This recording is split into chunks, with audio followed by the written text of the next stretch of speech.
নমস্কার বন্ধুরা, আমার চ্যানেলে আপনাদের স্বাগত। তো প্রতিদিনের মতো আজকেও একটা নতুন ধরনের ভিডিও নিয়ে এসেছি। আজ বানাবো খুবই কম তেল মশলা দিয়ে নিরামিষ লাউয়ের একটা রেসিপি। তো চলুন দেখে নেওয়া যাক আমি কিভাবে লাউয়ের এই রেসিপিটা রান্না করি। এখানে নিয়েছি একটা লাউ।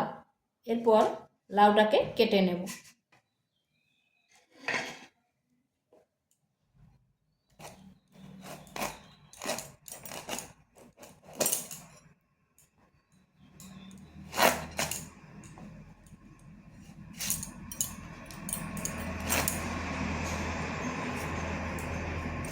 লাউটার খোসাটা ছাড়িয়ে নিচ্ছে।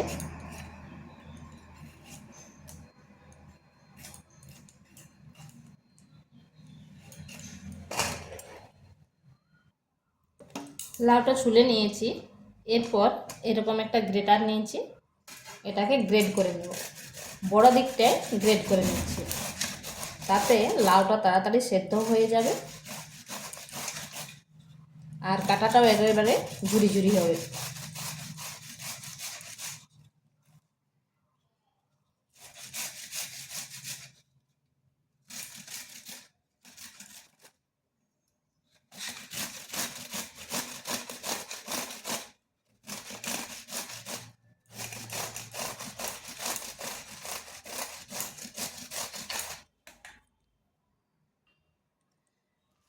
লাউটা কাটা হয়ে গেছে আর দেখুন কত সুন্দর ঝুরি ঝুরি হয়েছে।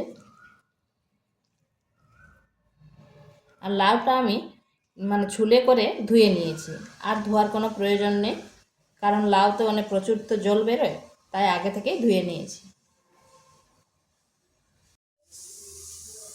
এখানে কড়াই বসিয়েছি, দিয়ে দিচ্ছি 3 টেবিল চামচ সরষের তেল।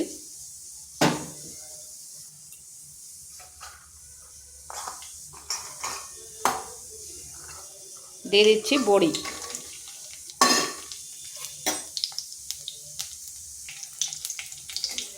বড়িগুলো ভেজে নিচ্ছি, আর বড়ি সব সময় হাই আঁচে ভাজতে হয়।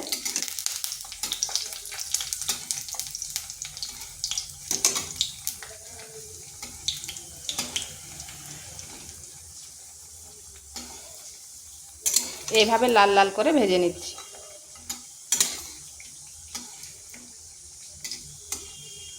এগুলো হয়ে গেছে, এগুলোকে তুলে নিচ্ছি।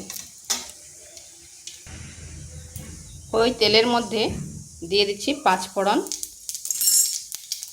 আর একটি শুকনো লঙ্কা। ফোড়ন থেকে খুব সুন্দর গন্ধ বেরিয়েছে। এরপর দিয়ে দিচ্ছি লাউটা।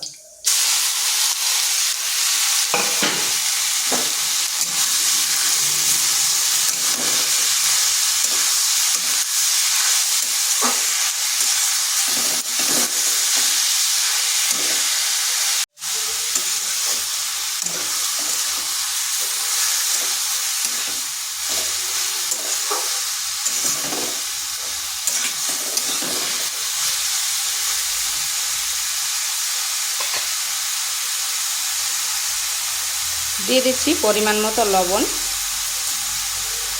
আর হলুদ গুঁড়ো।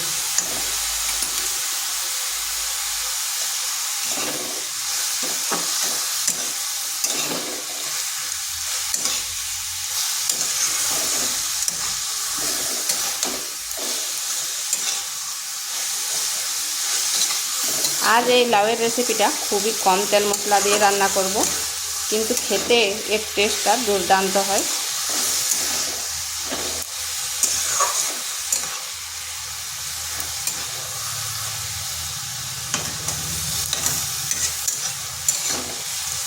এটাকে ঢাকা দিয়ে 2 মিনিট মতো রেখে দিচ্ছি।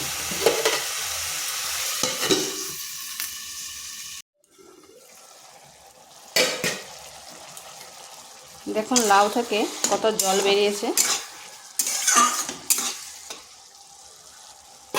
এরপর দিয়ে দিচ্ছি সামান্য জিরে গুঁড়ো, সামান্য ধনে গুঁড়ো আর লঙ্কার গুঁড়ো। দিচ্ছি 2 কাঁচা লঙ্কা। কাঁচা লঙ্কাটা চিড়ে নিয়েছি।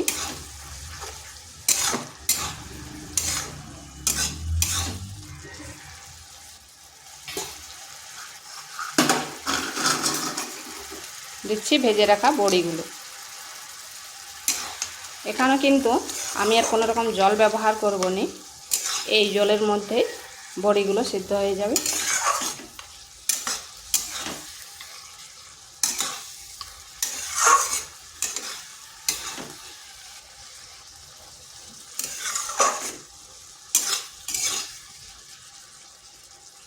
আর লাউ তো সিদ্ধ হয়ে গেছে, আর ঢাকা দেওয়ার কোনো প্রয়োজন নেই।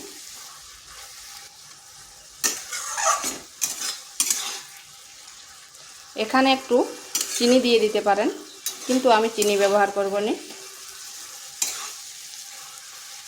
এইভাবে একবার লাউয়ের নিরামিষ রান্না করে দেখতে পারেন, খেতে কিন্তু দারুণ লাগে।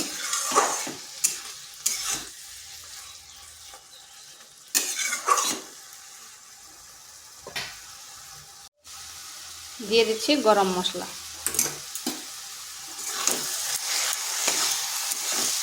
যদি হাতের কাছে ধনেপাতা থাকে তাহলে ধনেপাতাও দিতে পারেন গরম মশলার পরিবর্তে, কিন্তু আমার কাছে নেই তাই আর দিলাম নি। তো এটা হয়ে গেছে। আর ভিডিওটা ভালো লাগলে লাইক, শেয়ার, কমেন্ট অবশ্যই করবেন। আর নিত্য নতুন রেসিপি পাওয়ার জন্য চ্যানেলটিকে সাবস্ক্রাইব করবেন। এটা হয়ে গেছে, এরপর নামিয়ে নিচ্ছি।